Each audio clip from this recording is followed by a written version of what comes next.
Bonjour, bonjour, que Dieu te bénisse très abondamment. Eh bien, Dieu apparaît à notre père Abraham et lui dit, quitte ton pays, t'appartiens à la maison de ton père, vas-y dans le pays, je te montrerai, je te bénirai.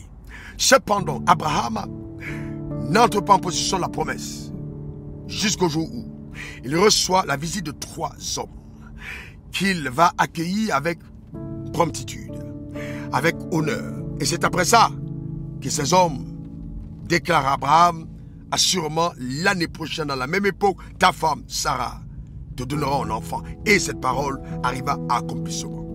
On voit aussi le cas de l'apôtre Paul, qui, de son identité de Saul de Tarse, sur le chemin de Damas, rencontre Jésus. Et il est aveugle pendant 3 jours. Mais Ananias a une vision de la part du Seigneur, l'envoyant prier pour Saul de Tarse afin qu'il recouvre la vue. Étrange. Pourquoi est-ce que lui qui a rencontré Jésus, Jésus ne l'a pas délivré de ce problème qui est survenu de par leur rencontre? Simple. Parce qu'il y a des choses que le ciel n'accomplira dans ta vie sur terre qu'au travers des hommes que Dieu a souverainement oints.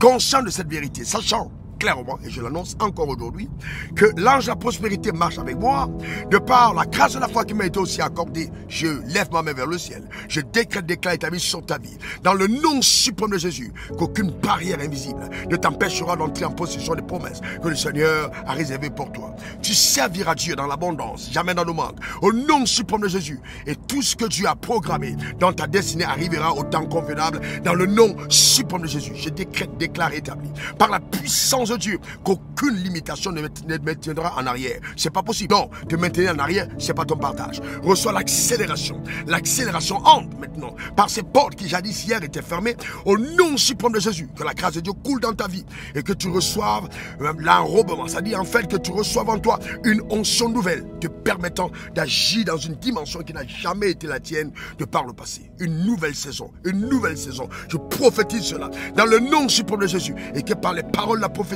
la prospérité divine te soit accordée.